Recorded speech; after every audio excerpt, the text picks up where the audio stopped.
LMPD officers and how the department handled them. And now it appears that misconduct may be a part of the ongoing federal probe into the department. WLKY's Mark Vanderhoff gives us a look at the Vice News report and what it means for the city's attempts at reform.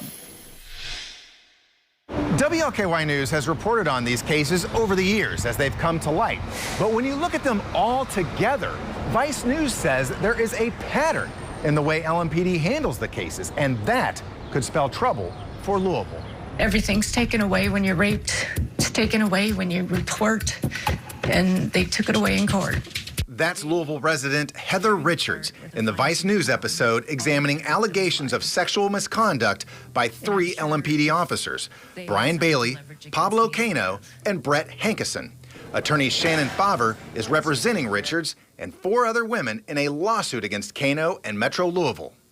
When I found out about it, I started talking to some officers I know, and none of them were surprised. They knew who he was. They knew that he was not a good guy, that he should never have made it through training.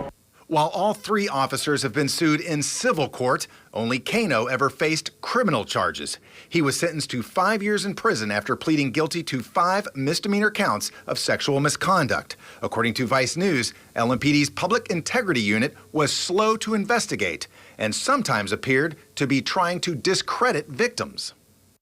Well, I do think it's a fair representation, and coming from the legislative branch now, where I currently am, we've taken certain steps to be a check and a balance. Mark Fox, chair of the Metro Council's Public Safety Committee, notes the city ordered a review of LMPD and is monitoring progress on the ensuing reforms. The problem they have now is that they're so short-staffed that getting to an investigation quickly is going to be problematic. I've seen marked improvements at the police department. The tragedy of this is the damage is already done. There is also an ongoing U.S. Department of Justice investigation into LMPD, announced after the civil unrest of 2020 and the death of Breonna Taylor. Favre says the DOJ contacted her about the Cano case as part of its investigation. If your rights were violated, be it by rape or just being arrested because you're black, any of that stuff is a violation of your civil rights, because everyone is supposed to be protected under the Civil Rights Code. There's no indication on when the DOJ will finish its investigation or when the findings will be made public. Mark Vanderhoff, WLKY News. We reached out to LMPD for an interview or statement, but have not received a response. If you missed last night's episode, you can watch on Vice TV's YouTube channel. Tonight's investigation looks at allegations that narcotics officers stole cash and